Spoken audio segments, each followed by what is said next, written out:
나의 갈 길이 멀고 어두 깊을 때 주의 빛 비추사 인도하시네.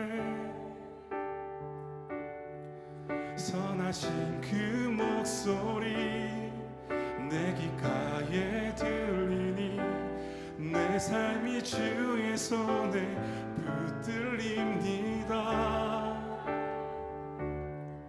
주의 사랑의 빛 내 맘에 비칠 때 나의 슬픈 변에 노래가 되네. 아멘.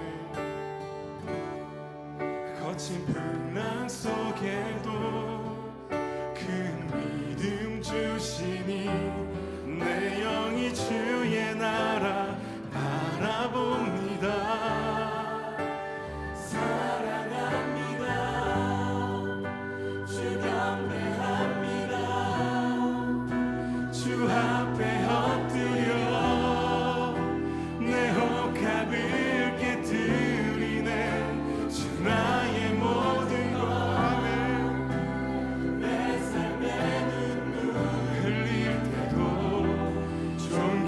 주의 이름 내 기쁨 됩니다.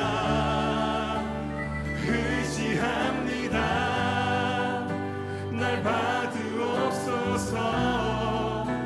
어두운 밤 지나 밝은 아침에 주의 얼굴 배우리. 선하신 나의 목자 내게 부족함 없네. 주의 길을 따라 늘 함께 걷겠네.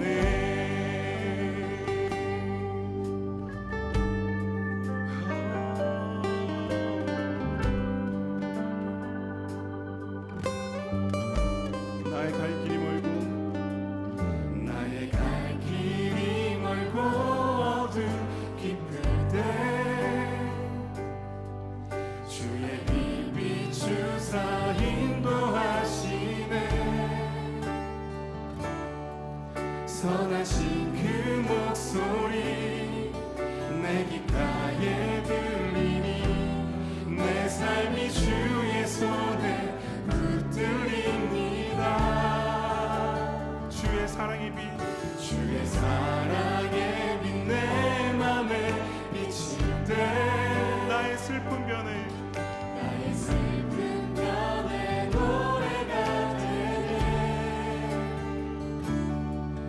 거친 풍랑 속에도 큰 믿음 주시니 내 영이 주의 나라 바라봅니다. 사랑합니다. 주 경배합니다. 주 앞에 엎드려 내 혹합을 깨뜨리네. 주 나의 모든 것 내 삶에 눈물 흘릴 때도 존귀한 주의 이름 내 기쁨 됩니다.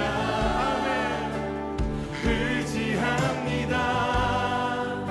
날 받으옵소서. 어두운 밤 지나 밝은 아침에 주의 얼굴 배우리. 선하신 나의 목자 내게 부족함 없네. 주의 길을 따라 늘 함께 고백하십시다. 사랑합니다. 사랑합니다. 주 경배합니다. 주 앞에 엎드려 내 혹합을 깨뜨리네. 주 나의 모든 것 내 삶에 눈물 흘릴 때도 존귀한 주의 이름 내 기쁨 됩니다. 의지합니다. 의지합니다. 날 받으옵소서. 어두운 밤 지나 밝은 아침에 주의 얼굴 배우리. 선하신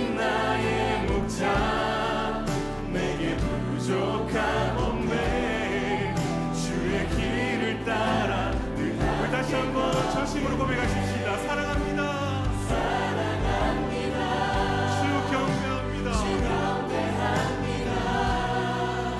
주 앞에 엎드려 내 옷값을 깨뜨리네. 주 나의 모든 것 내 삶의 눈물을 흘릴 때도 존귀한 주의 내 기쁨 됩니다. 주 의지합니다. 날 받으옵소서. 어두운 밤 지나 밝은 아침에 주의 얼굴 배우리. 선하신 나의 목자 내게 부족함 없네. 주의 길을 따라 늘 함께 걷겠네. 선하신 목자 선하신 나의 목자 내게 부족함 없네. 주의 길을 따라 늘 함께 걷겠네. 선하신 목자 선하신 나의 목자 내게 부족함 없네. 주의 길을 따라 늘 함께 걷겠네. 사랑합니다. 주 경배합니다. 주 앞에 엎드려 내 옷값을 깨뜨리네. 주 나의 모든 것 내 삶의 눈물을 흘릴 때도 존귀한 주의 이름 내 기쁨 됩니다. 회지합니다. 날 받으옵소서.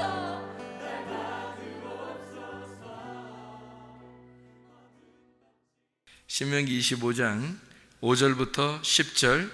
형제들이 함께 사는데 그중 하나가 죽고 아들이 없거든 그 죽은 자의 아내는 나가서 타인에게 시집가지 말 것이요 그의 남편의 형제가 그에게로 들어가서 그를 맞이하여 아내로 삼아 그의 남편의 형제된 의무를 그에게 다 행할 것이요 그 여인이 낳은 첫 아들이 그 죽은 형제의 이름을 잊게 하여 그 이름이 이스라엘 중에서 끊어지지 않게 할 것이니라. 그러나 그 사람이 만일 그 형제의 아내 맞이하기를 즐겨하지 아니하면 그 형제의 아내는 그 성문으로 장로들에게로 나아가서 말하기를 내 남편의 형제가 그 형제의 이름을 이스라엘 중에 잊기를 싫어하여 남편의 형제된 의무를 내게 행하지 아니하나이다 할 것이요 그 성읍 장로들은 그를 불러다가 말할 것이며 그가 이미 정한 뜻대로 말하기를 내가 그 여자를 맞이하기를 즐거워하지 아니하노라 하면 그 형제의 아내가 장로들 앞에서 그에게 나아가서 그의 발에서 신을 벗기고 그의 얼굴에 침을 뱉으며 이르기를 그 형제의 집을 세우기를 즐겨 아니하는 자에게는 이같이 할 것이라 하고 이스라엘 중에서 그의 이름을 신벗김 받은 자의 집이라 부를 것이니라. 아멘. 죽은 형제에 대한 의무에 대한 이야기인데요. 이건 아마 자주 나오는 말씀은 아니죠. 죽은 형제에 대한 이야기. 이게 마가복음 12장에도 나와 있는 말인데 마가복음 12장에 형제가 7이 있었는데 아내가 형제가 계속 죽어서 7번째까지 죽었는데 하늘나라 가면은 누구 부인이 되겠습니까? 라고 이제 사람들이 그 질문 아닌 질문을 한 거죠. 그랬더니 예수님께서 야, 하늘나라 가면 남편도 없고 아내도 없는 거다. 거기는 그냥 천사처럼 그렇게 다 되는 거야. 이제 그런 이야기를 이제 했거든요. 그러니까 여러분 잘 생각해 보시면, 그게 이제 천국 가면 어떻게 남편과 아내가 없다. 남편 알아볼까 못 알아볼까요? 남편하고 아내를 알아볼까 못 알아볼까요? 모르지 뭐. 가봐야 알지 뭐 알아볼지 안 알아볼지는 가봐야 아는 거죠. 근데 이제 혼이 가기 때문에 아마 알아볼 수도 있어요. 혼이 가기 때문에. 혼이 그 사람이잖아요. 그런데 이제 거기서는 아무도 장가가는 사람 없고 시집가는 사람 없다고 그렇게 얘기한 거죠. 이제 천사처럼 변한다는 거예요. 천사처럼 변한다는 말은 천사가 뭐예요? 천사가 무슨 뭐를 나타내는 거예요? 성경의 천사는? 여러분, 그 천사하고 성경의 반대가 뭘까요? 귀신이겠죠? 천사 아니면 귀신이야. 그러면 천사가 아무래도 만나면 좋겠죠? 귀신 만나는 것보다. 그러면 귀신을 뭐라고 그래요? 더러운 영이라 그래요. 그러면 천사는 뭐예요? 어떤 영일까? 깨끗한 영이라죠. 깨끗한 말씀을 전하는, 그걸 이제 천사라 그러죠. 깨끗한 말씀을, 거룩한 말씀, 좋은 말씀, 기쁜 소식을 전하는 자를 천사라 이렇게 이야기를 해요. 이제 그거를 사자라고 하기도 하고요. 이 사자라는 건 전달하는 자다 이렇게 얘기하는 거죠. 편지를 전달하는 자, 사자라고 하기도, 천사라 이렇게 말을 하기도 합니다. 그러니까 하늘의 소식을 전한다 해서 천사라고 이렇게 우리나라 말에는 이제 그렇게 썼죠. 그러니까 어쨌든 좋은 소식을 전하는 그를 천사라 그러고, 나쁜 소식을 전하는 걸 이제 귀신이라 이렇게 표현할 수가 있겠네요. 반대니까. 자, 천사처럼 변한다 그렇게 했고, 가면은 시집 장가 가지 않는다 그렇게 했으니까 여러분 생각해 보시면, 장가 시집 안 가는구나, 이제 그렇게 결혼 없겠구나, 가면은 이제 그런 거로 이제 끝나는가? 7명의 남편이 있었어요. 하필이면 7명의 남편이 있고 그 중에 다 남편이 없다 이렇게 된 거거든요. 그러면은 무슨 말이에요? 거기 무슨 말이에요? 하필 7명이네 또 남편이. 남편이 7이니까 7은 뭘 말하는 거예요? 완전한 걸 말하고, 이 땅에서 완전하신 분이 누구예요? 예수님이죠. 그러니까 7명의 남편이 있었는데 여기서 7번째 남편이 죽으셔서 안식일 날에도 무덤에 계시고 안식 후 첫날 부활하셨는데, 그 안식 후 첫날이 며칠 날이에요? 8일 날이죠.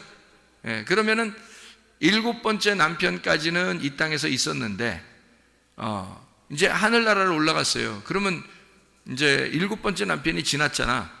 7번째 남편이 지나고 그 다음에 몇째가 되는 거예요? 8번째가 되는 거죠. 8번째가 되는데 그 8번째는 부활을 말하는 거죠. 그럼 부활 때는 뭐처럼 바뀐다는 거예요? 천사처럼 변한다. 천사처럼 변한다는 말은 뭐 같이 된다는 거예요? 기쁜 소식, 말씀이 돼버린다는 얘기죠. 말씀이 돼버린다. 그러니까 그게 이제 8번째가 되는 거지. 그러니까 말씀이 된다는 말은 하늘나라가 뭘로 이루어졌다는 거예요? 말씀으로 이루어졌잖아요.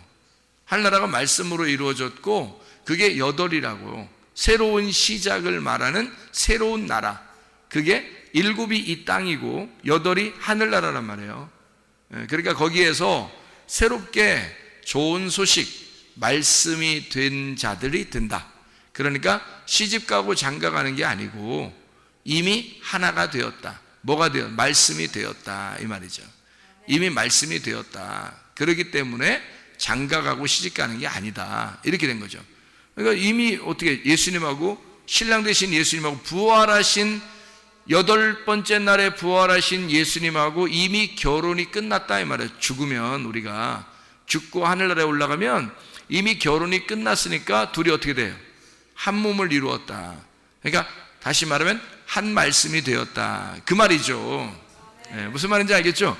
한 말씀이 되었다. 그럼 완성이지. 완성이니까 시집가거나 장가가는 게 없죠. 그 말이. 마가복음 12장 내용을 알겠습니까? 무슨 말인지? 자, 그리고서 이제 신명기 25장을 다시 한번 잘 보면 무슨 얘기인지 이해할 수 있을 거예요. 신명기 25장의 말씀을 한번 잘 봐봐요. 무슨 내용이에요? 여기는 죽은 형제가 있어요. 그러면 그 아내가 다른 데 시집가지 말고 그 동생이 그 아내를 맞이해서 그 아내로 삼아라. 참, 그 형제가 있는 집안엔 참 이거 남사스러운 얘기죠, 이게 지금. 그렇죠? 남사스러운 얘기입니다. 우린 동방 예의지국 같은 우리 그 조선의 그 정기를 그 가지고 태어난 우리 한국의 사람들은 이런 얘기 들으면 뭐 상당히 이게 마음이 좋지 않죠. 이런 게 이거 뭐냐, 이게 도대체 성경은 왜 이런 식으로 써서 사람 마음 심란하고 복잡하게 만드냐, 이렇게 생각할 수도 있겠죠. 그런 내용들이죠, 그죠? 그런데 우리가 그렇게만 보면은 이게 이제 이상한 내용이 되는 거예요. 그렇죠? 이상한 내용 중에 우리 하나 또 있잖아요. 그 신명기 24장에 1절부터 4절까지의 말씀에 보면 이혼 증서 가지고 가가지고 결혼하라고 그러고요. 그죠? 그것도 참 우리나라 이 예법하고는 진짜 안 맞는 얘기죠. 그러니까 우리나라 얘기하고는 진짜 안 맞는, 그러니까 이혼 증서만 있지 결혼 증서가 없어요. 그래서 이혼 증서를 가지고 가서 결혼하는 거예요. 그러니까 결혼을 하면 이혼 증서가 결혼 증서가 되는 거죠. 그래서 이혼 증서가 곧 결혼 증서. 그거는 이혼 증서가 결혼 증서라는 말은 결국에 어떤 걸 얘기하는 거라고요? 말씀을 얘기하는 거라고요. 그래서 말씀 자체가 이혼 증서고, 그리고 말씀 자체가 결혼 증서다. 자, 이혼 증서는 어떻게 하는 걸 이혼이라고 그래요?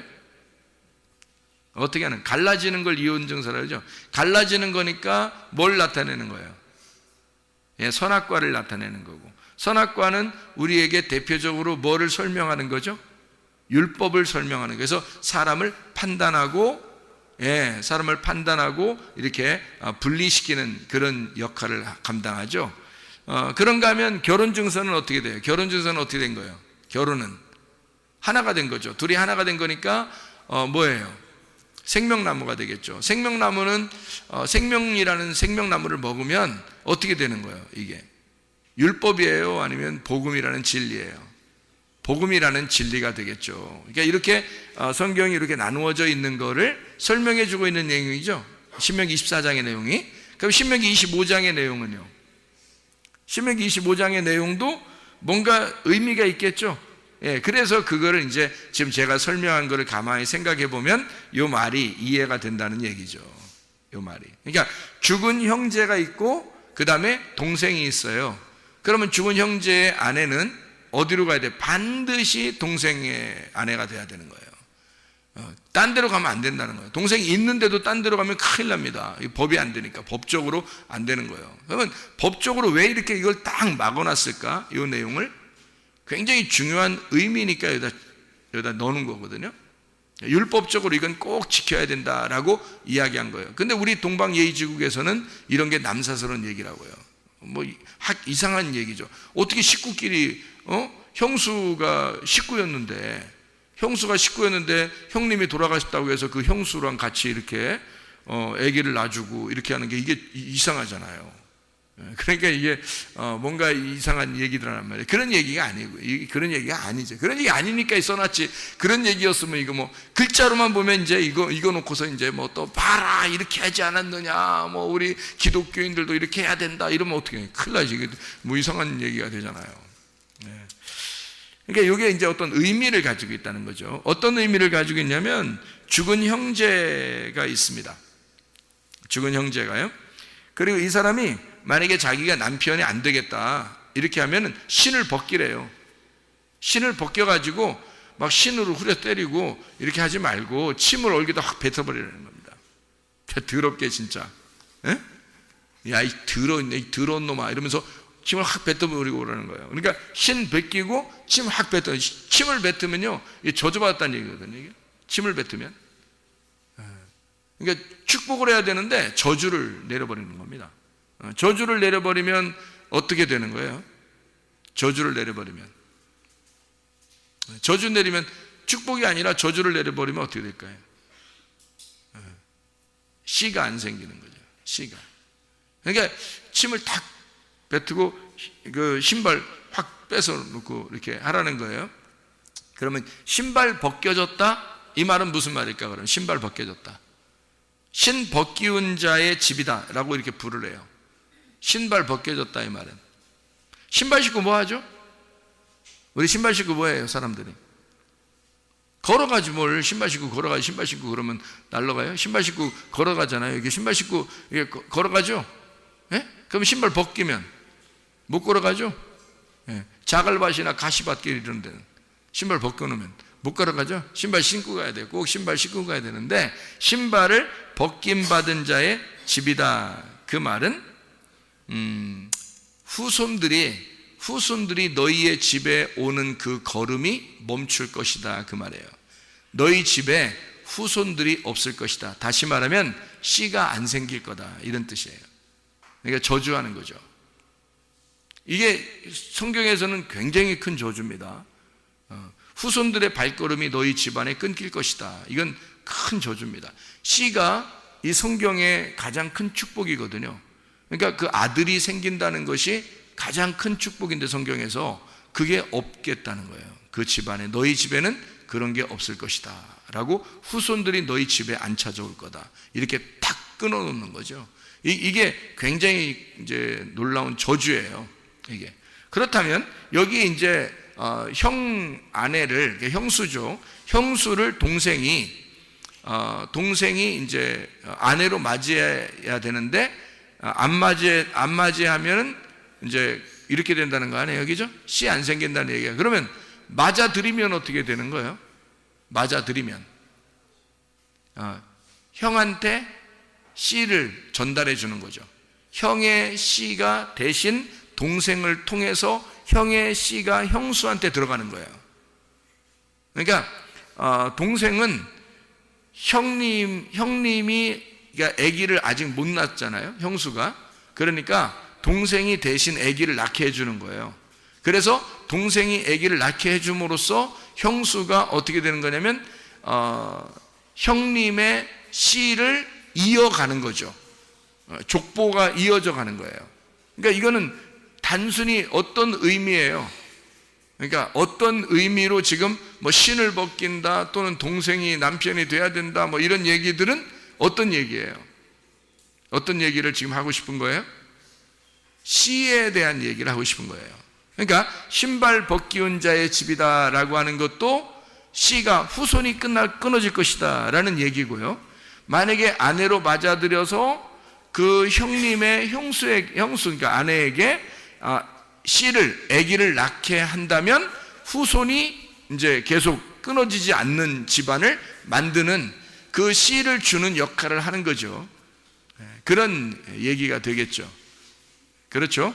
자, 그러면은 이제 신명기 25장의 5절부터 10절까지의 이 이야기는, 자, 죽은 형제가 나오고 그 다음에 동생이 나온단 말이에요. 그러면 이제 이걸 누구라고 볼 수 있나요? 누구? 죽은 형제가 누굴까요? 죽은 형제가 아담을 얘기하는 겁니다.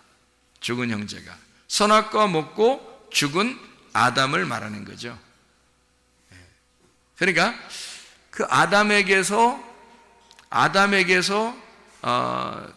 아내가 생겼는데, 그 아내가 아담이 첫 번째 아들이기 때문에 죽어요. 그리고 두 번째 아들이 와요. 그게 동생입니다. 동생이 와가지고, 동생이 누구예요 그러면? 동생은 생명나무 대신 예수님이란 말이에요. 동생은 생명나무 대신 예수님이니까 반드시 그 형수에게 씨를 남겨줘야 되는 거예요. 그러니까 그 여인에게 씨를 남겨줘야 된다. 그러니까 그거 안 되면 신발을 벗기고 침을 뱉어서 저주해서 씨를 끊어버릴 정도로 이것은 법적으로 꼭 해줘야 된다라는 얘기거든요, 이게. 이 말이요. 그러니까 동생인 예수가 와서 생명나무 되는 그 열매를, 그 씨를 전달해 주는 자가 되어야 된다라고 하는 얘기를 해주는 거죠. 자, 먼저 온 자가, 구약에서 먼저 온 자, 율법의 대표로 온 자가 누구예요? 모세죠, 모세. 모세를 통해서 열매가 맺을 수 있어요, 없어요? 율법을 통해서는 열매를 맺을 수가 없어요. 그런데 예수 그리스도가 두 번째 아담으로 오셨어요. 그래서 모세가 첫 번째 율법, 두 번째 예수가 오셔서 진리의 복음으로 오셔가지고 이 예수님이 오신 것이 뭐 색다른 걸 얘기하려고 그런 거예요? 아니면 원래 율법을 잘 해석해 주는 거예요? 율법을 잘 해석해 줌으로써 율법이라는 밭에다가 보화를 발견하게 한 거죠. 예수 그리스도가. 그러니까 율법은 밭이나 마찬가지라고요. 그냥 밭만 있으면 씨가 안 생기죠. 밭만 있으면 씨가 안 생겨요. 그러니까 이거는 죽은 것과 같은 거라고. 죽은 형제와 같다고. 만약에 밭만 있으면 죽은 형제와 같은 거죠. 그런데 거기에 씨가 심겨지면요, 거기에 보화가 심겨지면 이거는 보화가 있는 밭이 되는 거예요. 그러니까 보화를 어디서 발견해요? 그 밭에서 발견하는 거라고요. 그 보화가 그 밭에 뭐예요? 보화가 그 밭에 뭐예요? 씨죠. 그러니까 보화가 밭에 씨니까 씨를 발견하면 밭이 족보를 이어가는, 후손을 이어가는 거란 말이에요. 무슨 말인지 알겠죠? 그러니까 형님이 죽으면 동생이 그 아내를 취하여다가 씨를 전달해 주는 것이다. 그 동생이 누구라고요? 예수님이라고. 예수님이 오셔서 그 모세를 대신하여 복음의 진리로 우리에게 열매를 맺게 한다는 얘기고요. 첫 번째 아담을 위하여 두 번째 아담이신 예수가 오셔서 우리에게 씨를 전달하시기 위해서 오셨다. 우리를 살려주시기 위해서 오셨다. 그러니까 하나님은 우리에게 결코 우리를 죽이자고 하는 거예요? 후손을 남기는 살리자고 하는 겁니까? 살리자고 하는 겁니다. 반드시 그렇게 안 하면 신벗기운 자가 될 것이다. 그래서 반드시 해야 된다. 법적으로 이건 정해진 거다라고 하는 거죠. 우리에게 예전에 우리가 태어날 때에 우리의 삶에서는 그리스도의 씨앗이 우리 속에 심겨지지 못하죠. 그런데 예수를 만나니까 내 죽었던 내 몸에 드디어 생명이 솟아나기 시작한다는 거죠. 드디어 살아나기 시작한다는 겁니다. 그게 누구 때문에? 누구의 씨예요? 예수의 씨라고요. 예수의 씨가 말씀이 우리에게 들음으로써, 이게 예수의 씨가 우리에게 들음으로써 내가 예전에 처음에 태어났던 것이 뭐가 되는 거예요? 의미가 되는 거예요. 내가 원래 죽은 자로 태어났는데 근데 예수의 씨가 내 속에 심겨짐으로써 의미가 되었다. 나의 삶은 의미가 되었다. 이 말이죠. 원래 무의미한, 의미 없는 자로 내가 태어났는데, 인간으로 의미 없는 자로 태어났는데 예수를 만나니까 의미 있는 자가 되었다. 그 말이죠. 죽은 자로 태어났더니 살아있는 자가 되었다. 내 몸에 씨가 들어왔다. 그래서 나를 생명이 있는 자로 만들더라. 누가? 예수 그리스도가. 예수 그리스도가 여러분에 오시면 씨 있는 자로 만들어서 생명을 전달하니까 죽은 자가 살아난다는 것입니다. 죽었던 내가 하나님의 말씀을 들음으로 살아나게 된다. 그 말이에요. 하나님의 말씀이 여러분 속에 임하면 뭐가 좋은가? 여러분을 생명으로 이끕니다. 죽었던 나를 생명으로 인도하는 것은 하나님의 말씀밖에 없어요. 그 말씀이 씨앗이고 그 씨앗이 생명이고 그 씨앗이 보화기 때문에 그것이 없이는 밭 자체는 죽은 거라고요. 우리 자신들이 아무것도 의미가 없다고. 아무 의미 없는 내가 예수를 만나니까 의미가 되었다. 얼마나 아름다운 이야기입니까? 그렇죠? 자, 요한복음 2장 14절에 보면은 성전 청결에 대한 이야기가 나오거든요. 요한복음 2장 14절, 예수님이 곧 성전이라고 그렇게 하는데 신명기 14장을 한번 봐봐요. 신명기 14장 25절을 보면 이렇게 되어 있습니다. 신명기 14장 25절을 보면 뭐라고 되어 있냐면, 그것을 돈으로 바꾸어 그 돈을 쌓아가지고 네 하나님 여호와께서 택하신 곳으로 가서, 이렇게 되어 있거든요. 그러면 요한복음 2장 14절을 봐봐요. 요한복음 2장 14절을 한번 여러분이 한번 보면요, 이렇게 되어 있습니다. 요한복음 2장 14절에 보면 이렇게 되어 있어요. 성전 안에서 소와 양과 비둘기 파는 사람들과 돈 바꾸는 사람들이 앉아 있는 것을 보시고 채찍을 만들어서 후드로 패버렸다. 이제 그 이후의 얘기는 그런 얘기예요. 근데 여기 이제 신명기 14장에 25절에 보면 무슨 얘기가 나와 있어요? 분명히 돈을 가지고 가서 동물들을 사라고 그랬어요. 그러니까 신명기 14장 25절 26절에 보면요, 돈을 가지고 가서 동물을 사가지고 제사를 드려라, 이렇게 얘기가 나왔다고요. 이미 쓰여 있는 거예요. 쓰여 있기 때문에 사람들이 그래 한 거예요. 그럼 왜 예수님은 이렇게 쓰여 있는 얘기대로 했는데 왜 예수님은 막 노끈으로 채찍을 만들어 가지고 막 때리면서 나가라고 그랬을까요? 왜 그런 거예요? 네? 이유가 딱 한 가지잖아요. 이유가 딱 한 가지. 분명히 사라고 했어요. 사서 제사를 드려 있으니까 사람들은 좋은 거 있잖아요. 아주 그 품질이 좋은 거를 갖다 팔았단 말이에요. 어쨌든 제사 드려야 되는데 오랫동안 걸어오고 뭐 이렇게 여행 오고 그러다 보면 중간에 막 죽기도 하고 다리가 부러지기도 하고 뭐 이렇게 사고 나기도 하고 그러니까 이 양들을 못 드린단 말이에요. 양이나 소를 잘못하면. 그래서 그거를 먹이면서 막 가지고 오면 그게 더 비싸죠. 소 한 마리 끌고 오려고 그 먼 길에서 이렇게 데리고 여기까지 왔는데 막 소 먹이면서 와야 될 거 아니에요.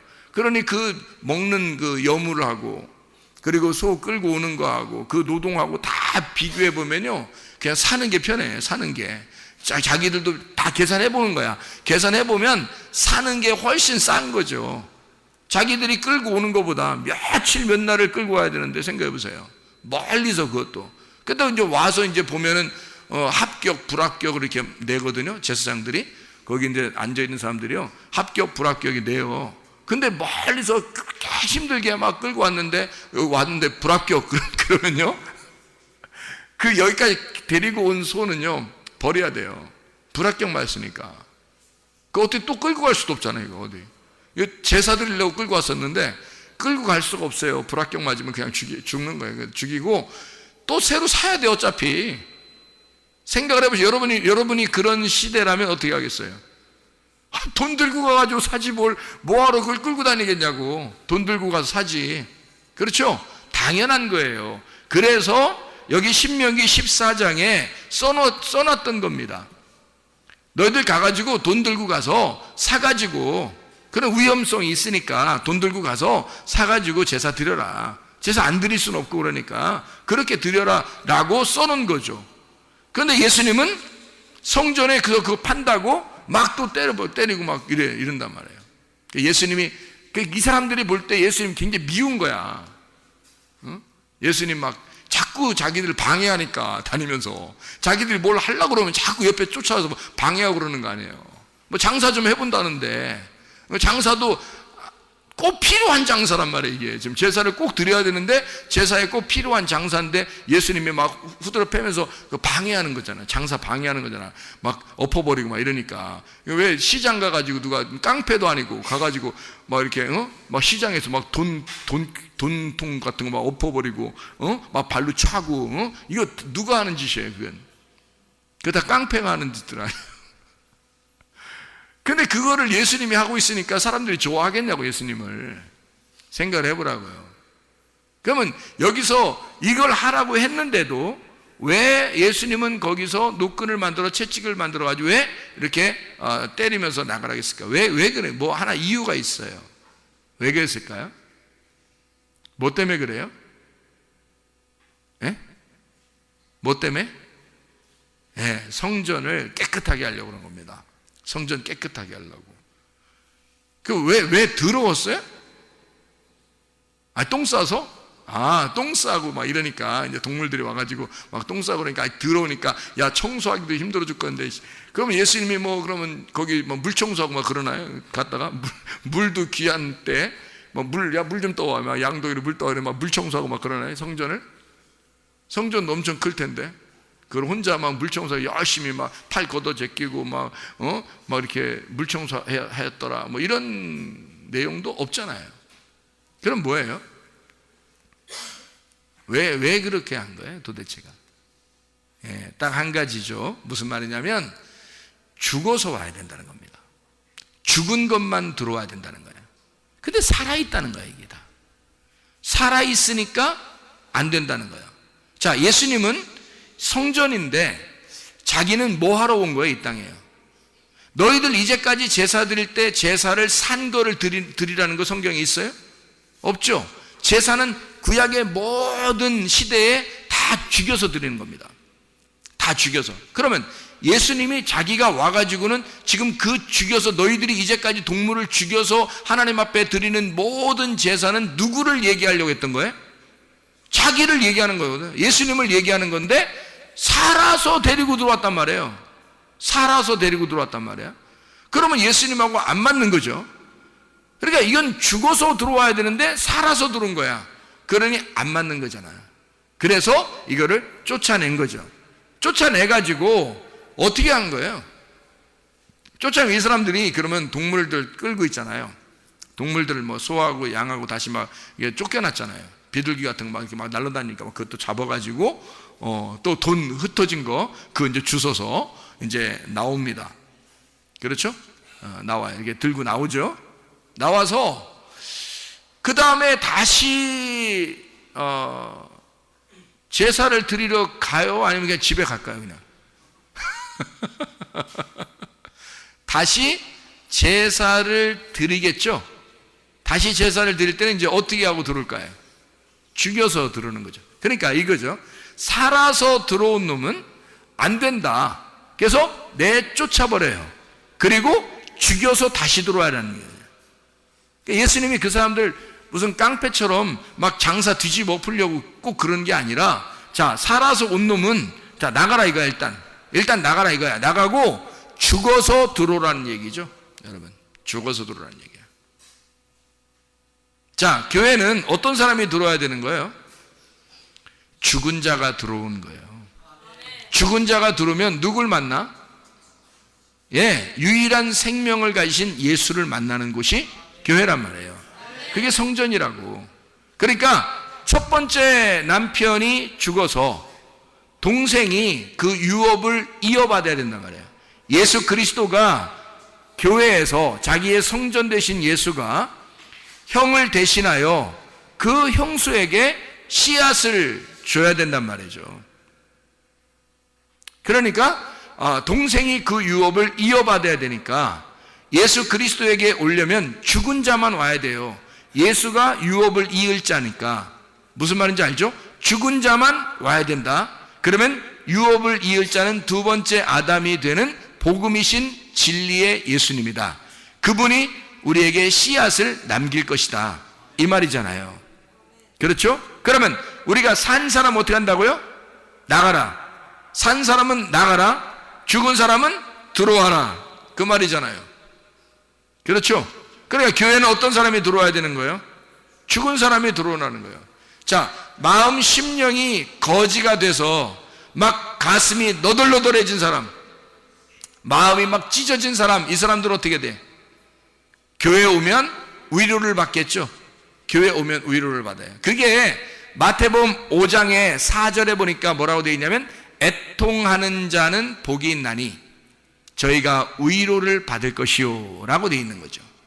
그 애통이라고 하는 게 펜테오라는 단어인데, 이 펜테오라는 애통하는 자가 슬퍼한다, 울부짖다, 애도한다라는 말이거든요. 펜도스에서 나온 말인데 슬픔, 애도라는 말입니다. 그러니까 슬퍼하는 자만 오라는 거예요. 그냥 뭐 헬렐레 그런 사람 오는 게 아니에요. 교회는 슬픔이 있는 자가 오라는 거예요. 파스코에서 나온 겁니다. 이 고난당하다, 이게 파스카랑 같은 단어인데요. 파스코, 파스카 같은 단어인데 유월절이라는 단어입니다. 그러니까 유월절에 애통이 있는 자, 예수 그리스도 안에서 어린 양의 죽음이 나를 위한 것이다 라고 그 애통이 있는 자, 유월절 장자의 죽음을 경험한 자 있잖아요. 그러니까 첫 번째 아들이 죽은, 장자가 죽는 날이 유월절이죠. 그날 이스라엘 백성들은 어린 양의 피를 바르고 구원을 받았단 말이에요. 그러니까 장자가 죽는 날 이스라엘 백성은 구원을 받은 거죠. 그러니까 장자의 죽음이 있을 때 찾아가 씨앗을 넘겨주는 거죠. 무슨 말인지 알겠어요? 그러니까 첫 번째 아들을 대신하여 두 번째 아들이 유업을 이으게 만드는 거죠. 후손을 준다는 얘기예요. 첫 번째 죽은 자를 위해서 산 자가 온다는 얘기죠. 그러니까 너희들이 죽어서 오면 살려준다는 말입니다.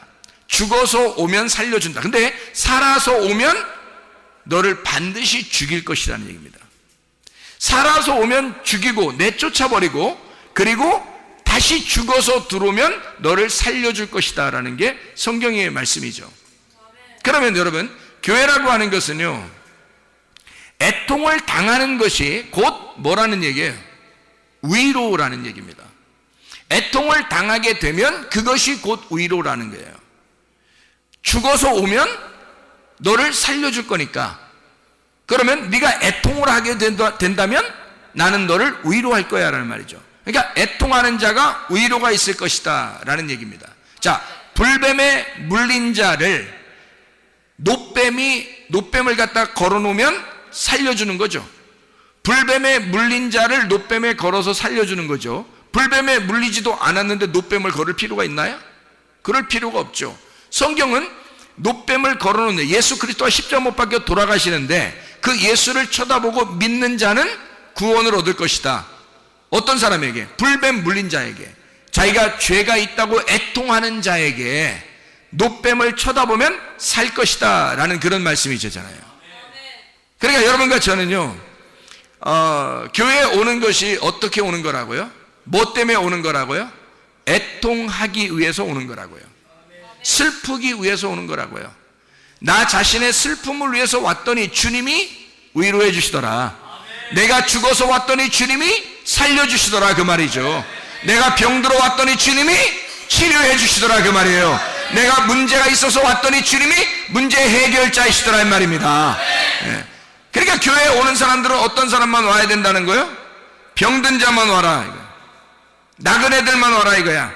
고아만 와라 이거야. 과부만 오라 이거야. 늙은이만 오라 이거야. 어린애만 오라 이거야. 힘없는 자들 말이에요. 정신 부족한 자 그 사람들만 와라. 자기가 뭐 똑똑한 사람 그런 사람 오지 마라. 정신 부족한 자가 와서 멘탈이 붕괴된 거죠. 멘탈 붕괴된 자가 와라 이거야. 정신 똑바른 사람들이 오면은 내보내. 그래서 멘탈 붕괴시키고 다시 들어오란 말이에요. 멘탈 붕괴됐습니다. 나 하나님 나 멘탈이 붕괴됐어요 라고 오면은 그 사람들 온전하게, 정신 온전하게 만들어주는 곳이 주님 만나는 곳이라는 거죠. 그러니까 그런 사람들 누가 오는 거? 그러니까 연약한 자가 오라는 거야. 온전치 못한 자가 오라는 거야. 가정이 온전치 못한 자가 오라는 거야. 자기가 바리새인이라고 깨닫고 자기가 환자라고, 자기 정신이 멘탈이 붕괴된 자라고, 나는 부족한 자라고 하는 사람들이 오라는 거예요 교회에. 그러면 주님께서 채워주시겠다는 거 아닙니까? 한마디로 말하면 정상이 아닌 자만 교회 오라는 얘기야. 죽은 자만 교회 오라고, 정상이 아닌 자만 교회 오라고. 자기가 우리 집은 괜찮은데, 나 정신 멘탈 온전한데, 나 병나지도 않았는데, 나는 부족함이 하나도 없는데 오지 말란 말이에요. 그런 사람들은 교회 오는 게 아니에요. 어차피 너는 교회 와도 구원 못 받아. 너는 천국 갈 사람이 아니에요. 교회는 죽은 자가 와야, 병든 자가 와야 해결받는 곳이란 말이에요. 하나님 앞에 오는데 죽은 자가 들어와야 해결해 주죠. 내 남편이 죽었습니다 하고 동생에게 와야 되는 거지. 그래야 그 동생이 씨를 전달해 주는 거 아닙니까? 자기 남편이 죽었어야지 되는 거지. 그래야 동생한테 오는 거지. 자기 남편이 안 죽었는데 어떻게 동생한테 와요? 말이 안 되죠. 형님이 안 죽었는데 동생한테 합니까? 안 되죠. 형님이 죽었다는 것을 인식하는 자만 오라는 거죠. 다시 말하면 과부만 오라는 거예요. 고아만 오라는 거야. 나그네만 오라는 거예요 교회에. 자기가 남편도 있고 아버지도 있고 가정도 온전하고 잘 살고 머리도 좋아서 공부도 잘하고 정신 멘탈에 아무 문제가 없고 이런 사람들은요 구원받기 어렵습니다. 그렇게 자신감을 가지고서도 이 세상은 충분히 살아갈 수 있으니까. 그러나 이 세상에서 나는 부족한 자입니다.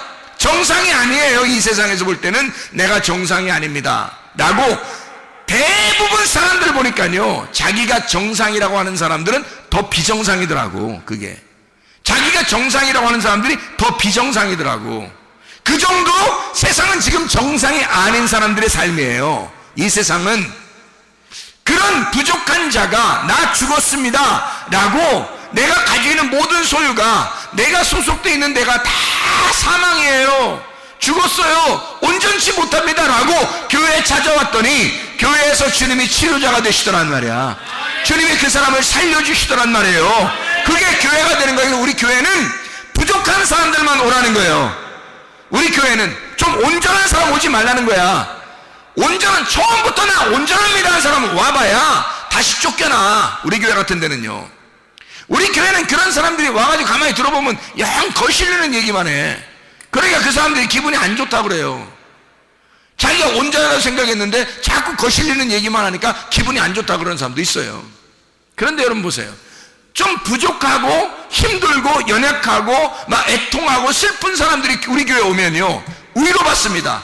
그래요. 주님은 그런 사람들을 만나러 오시는 거니까 그런 사람들을 만나서 부활시키는 게 예수님의 목적이거든요. 그들에게 시를 주는 거야. 말씀을 주기 위해서 주님은 그런 사람들만 오라는 거거든요. 그러니까 우리 교회는 그런 사람들 찾아오라는 거예요. 그런 사람들이. 그럼 여기에 그런 사람 찾아오면 주님이 정상 만들어준다는 거 아닙니까? 그죠? 시를 만들어준다는 거 아니에요? 그죠? 그러면 그렇게 잘 됐다 이거야. 그렇게 부족한 자가 와서 온전해지는 곳이 여기라면 온전하다고 생각하는 자가 이곳에 오면 죽어야 된다는 거죠. 그러니까 비정상이 돼야 된다는 거죠. 이 설교를 듣다 보니까 영 자기가 비정상 같아. 그 온전한 것입니다. 비정상이라고 여길 때에 그때 주님이 온전하게 만들어 주시니까. 그래서 비정상이 우리 교회에 오게 되고 비정상이 오게 되면 이 사람을 정상적으로 하나님이 온전케 만들어 주시는 곳이다.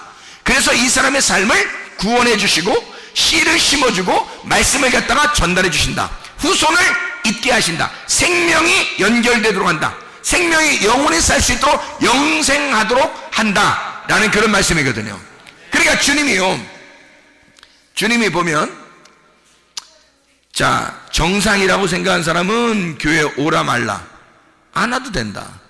비정상으로 생각되는 사람들은 반드시 교회를 찾아 나와야 된다. 그러면 예수님께서 그 사람에게 생명을 주시려고 한다.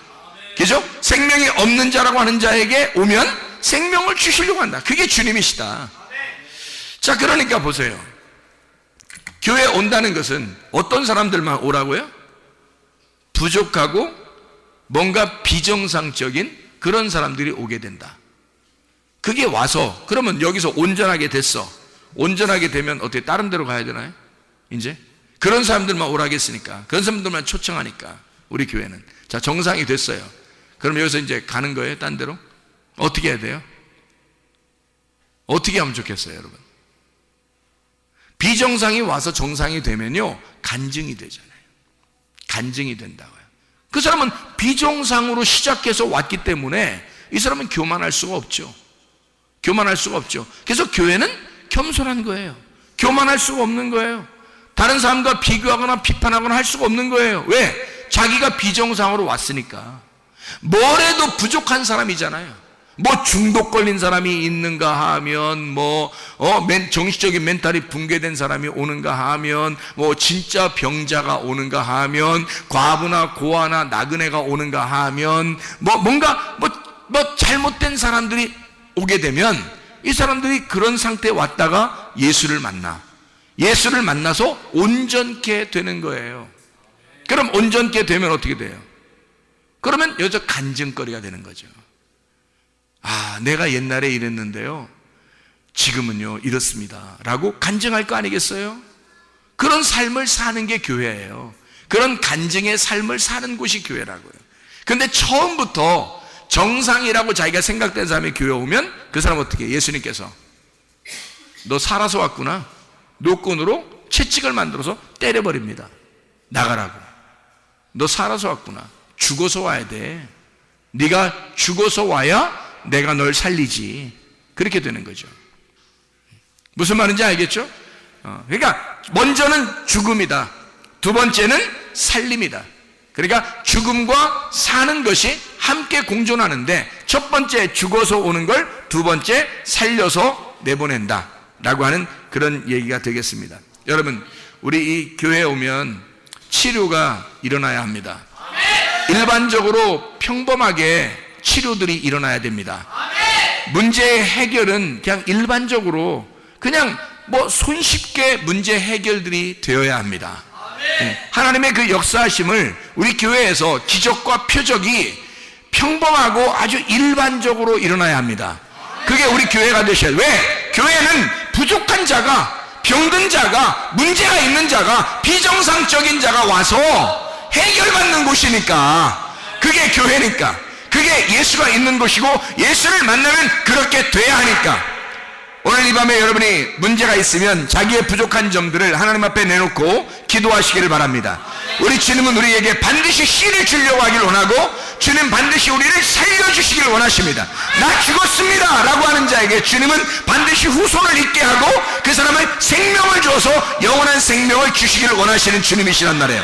우리 한번 기도하겠습니다. 기도할 때 우리 하나님, 내가 이런 사람입니다. 내가 이런 사람입니다. 내가 이런 부족한 사람입니다. 그러나 우리 하나님, 나를 치료해 주십시오. 나를 문제를 해결해 주십시오. 나를 건져 주십시오. 우리 한번 기도합니다.